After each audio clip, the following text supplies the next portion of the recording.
Buenos días, mi nombre es Jesús Mendoza, estudiante de Ingeniería de Telecomunicaciones, Universidad Fermín Toro, hasta la materia electrónica de comunicaciones en su laboratorio, profesora Marley Rodríguez, sección 6A. Veamos. Práctica número 1. Efecto del ruido en la señal. El ruido es toda señal no deseada que se mezcla con la señal útil que se quiere transmitir. Es el resultado de diversos tipos de perturbaciones que tienden a enmascarar la información cuando se presenta en la banda de frecuencia del espectro de la señal, es decir, dentro de su ancho de banda. Las interferencias pueden proceder del propio sistema, de equipos externos o del entorno ambiental. La interferencia eléctrica se puede introducir por la conducción, acoplo capacitivo, introducción magnética o radiación electromagnética. Existen otras causas no eléctricas que también producen interferencias como las vibraciones, la radiación térmica, etc. Transmisión fónica. En los aparatos de radiocomunicación siempre está conectado de modo pasante el tren de emisión o recepción. En ambos aparatos de radiocomunicación, paralelamente a la conversión de la fonía en una corriente de bits, se determina la propia amplitud fónica y primeramente se digitaliza y por otra parte se aporta a un comparador. En el aparato de radiocomunicación que emite se inserta periódicamente la amplitud fónica digitalizada en la corriente de bits que debe emitirse. Se extrae por obturación en el aparato de radiocomunicación receptor. Se convierte y se aporta al comparador cuando la amplitud fónica recibida en el comparador es más baja que la amplitud fónica propia del aparato de radiocomunicación que está recibiendo, entonces se conmuta a la dirección de la fonía.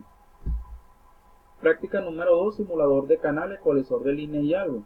Veamos algunos conceptos. Canal de comunicaciones.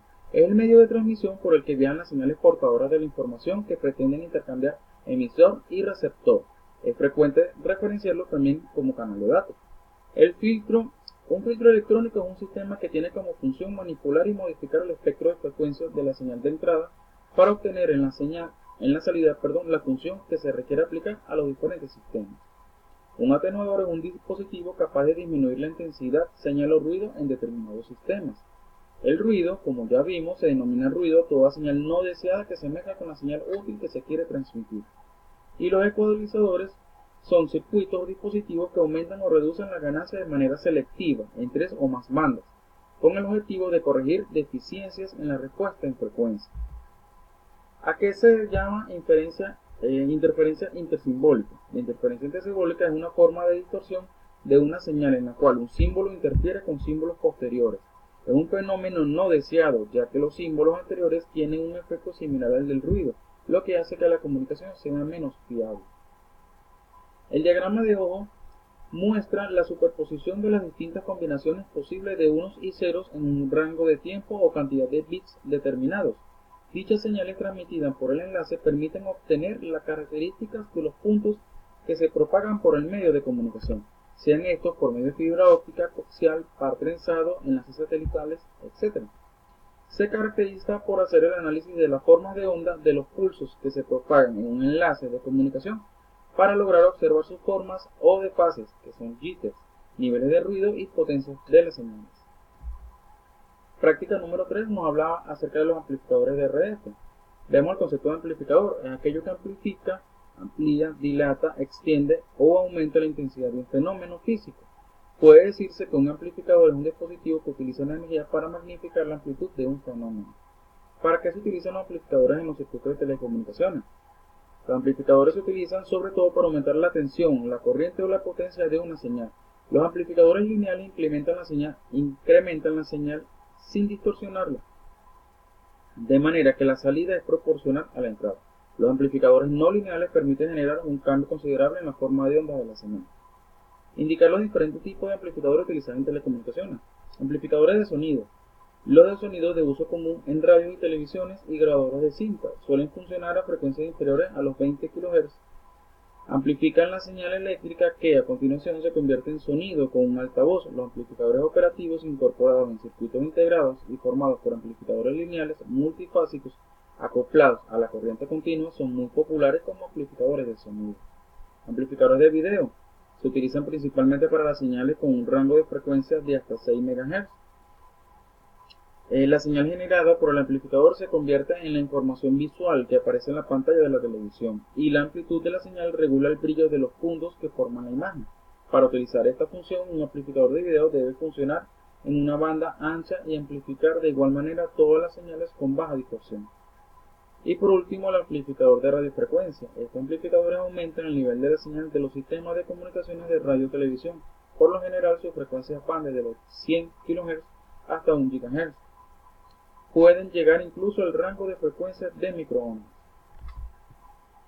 El amplificador RF es la primera etapa de un receptor de AM o FM y se encarga de amplificar o elevar el nivel de la señal de RF seleccionada. Los amplificadores RF son sencillamente dispositivos en los que se tienen en cuenta parámetros que incrementan proporcionalmente con la frecuencia y que influyen en la respuesta del mismo con el tiempo.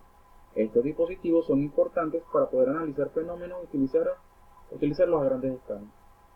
¿Cuáles son las clases de amplificador? Amplificador de clase A. La tensión de polarización y la amplitud máxima de la señal de entrada poseen valores tales que hacen que la corriente de salida circule durante todo el periodo de la señal de entrada. El amplificador clase B, la tensión de polarización y la amplitud máxima de la señal de entrada poseen valores tales que hacen que la corriente de salida circule durante un semiperiodo de la señal de entrada. El amplificador AB, la tensión de polarización y la amplitud máxima de la señal de entrada poseen valores tales que hacen que la corriente de salida circule durante menos de un periodo y más de un semiperiodo de la señal de entrada. Y los amplificadores de clase C, la tensión de polarización y la amplitud máxima de la señal de entrada poseen valores tales que hacen que la corriente de salida circule durante menos de un semiperiodo de la señal de entrada. Dominio de la frecuencia y espectro de la señal.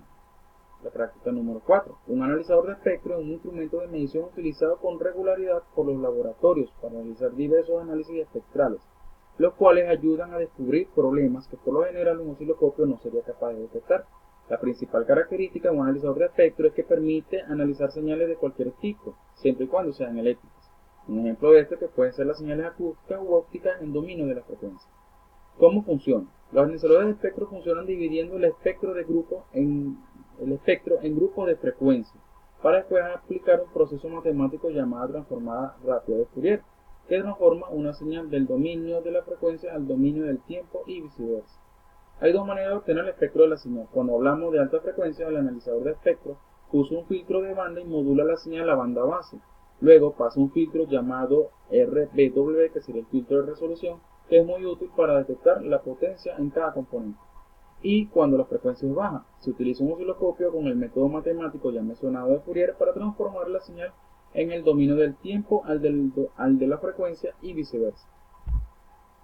Aquí tenemos un ejercicio: calcular la separación de picos para una señal modulada en AM, donde la portadora es de 10 MHz y la moduladora es de 10 kHz con una amplitud máxima de 5 voltios.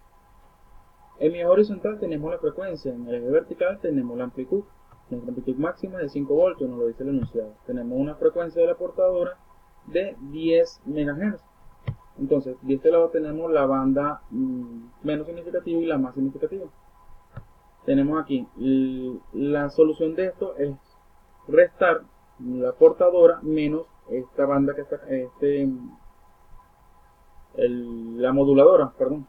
Y luego de este lado tenemos que sumar FC más FM, sería 10 MHz más 10 kHz. Luego de hacer la fórmula matemática de resolver, tenemos que nuestra gráfica nos quedaría de la siguiente forma. Tenemos nuestra distancia es de 9.99 MHz a 10 MHz y de 10 MHz a 10.01 MHz. Esto es en la banda superior y esto en la banda inferior. Seguimos en la práctica número 4, cómo se calcula el índice de modulación para una señal AM. El índice de modulación es una medida de variación de la amplitud que rodea una portadora no modulada. Al igual que con otros índices de modulación, en AM esta calidad, también llamada profundidad de modulación, indica la variación introducida por la modulación respecto al nivel de la señal original. En AM se refiere a las variaciones en la amplitud de la portadora y se define como H sería nuestro índice de modulación, y la fórmula sería H igual a M sobre A, donde M y A son la amplitud del mensaje y la amplitud de la portadora respectivamente. Ok, tenemos que si el índice es 0.5, la aplicación de la portadora varía un 50% por encima y por debajo de su nivel original. Y para un índice de 1, la señal varía en un 100%. Para evitar la distorsión, la profundidad de modulación o índice de modulación no debería exceder el 100%, es decir, 1. ¿Cómo se calcula el índice de modulación para una señal FM? En FM es común mostrar el índice de modulación como simplemente la relación de la desviación pico de la frecuencia dividida entre la frecuencia de la señal modulante. Este depende de la desviación de frecuencia y la frecuencia de la moduladora. A diferencia del índice de modulación en AM, este sí puede ser mayor que 1 y no hay problema de sobremodulación. Para una portadora modulada en frecuencia, el índice de modulación es directamente proporcional a la amplitud de la señal modulante e inversamente proporcional a su frecuencia. La fórmula la tenemos por acá, del índice de modulación en FM. Ok, ¿cómo afecta el índice de modulación en la clasificación de la señal modulada? El espectro de una señal de FM varía bastante en el ancho de banda dependiendo del índice de modulación. Cuanto más alto sea el índice de modulación, tanto mayor será el ancho de banda de la señal de FM. Cuando es necesaria la conservación del espectro, el ancho de banda de una señal de FM puede restringirse deliberadamente, estableciendo un límite superior para ello. Práctica número 5 de los osciladores. Tenemos que el factor Q, también denominado factor de calidad o factor de selectividad, es un parámetro que mide la relación entre la energía reactiva que almacena y la energía que disipa durante un ciclo completo de la señal. Un alto factor Q indica una tasa baja de pérdida de energía en relación a la energía almacenada por el resonador. Un parámetro importante para los osciladores, filtros y otros circuitos sintonizados, pues proporciona una medida de lo aguda que es su resonancia. Algunos tipos de osciladores son el Armstrong, el Meissner, el Hartley, el Colpitts, el de cristal, el de fuente de Wayne. También tenemos el oscilador de línea, el oscilador de relajación, el oscilador LC y el oscilador RC. Hablemos acerca del Armstrong. El sistema Armstrong utiliza un desfasador y un modulador equilibrado. La señal de RF del oscilador a cristal se aplica al desfasador y el modulador equilibrado. Lo único que ocurre en el desfasador es un desfase del 90% de 90 grados, de la señal sin modular. El Meissner está compuesto por un circuito oscilante LC, una etapa de amplificador y una realimentación positiva.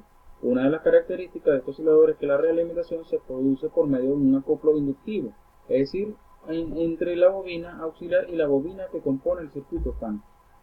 El Hartley, la principal característica de estos circuitos es que utilizan una bobina auxiliar para la realimentación, sino que aprovechan parte de la bobina del circuito tanque, dividiéndose esta en dos mitades, L1 y L2. Colocamos dos resistencias para polarizar adecuadamente el transistor. Hay dos formas de alimentar el transistor, en serie y en paralelo.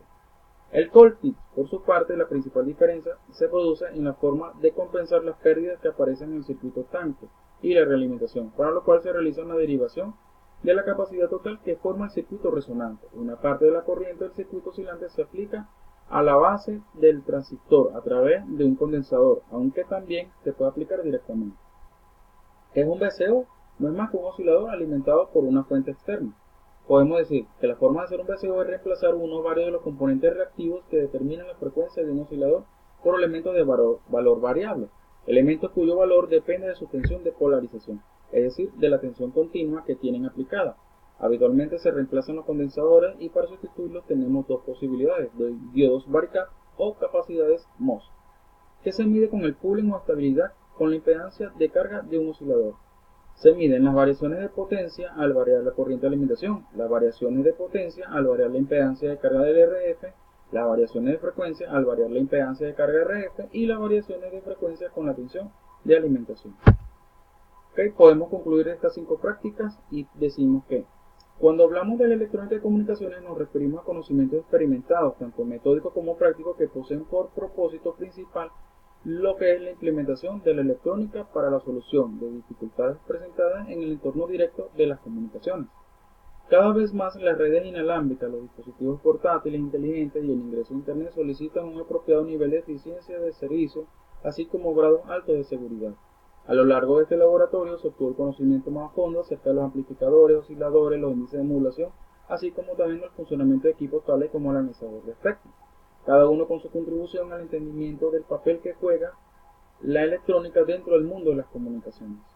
Finalmente podemos decir que el nivel de ingeniería electrónica de telecomunicaciones contiene como finalidad establecer profesionales con las habilidades de proyectar los distintos alcances de los mecanismos de telecomunicación, como por ejemplo antenas, filtros, amplificadores, transmisión y procesamiento de la señal desde un ámbito de su constitución electrónica, como lo es el hardware. Muchísimas gracias.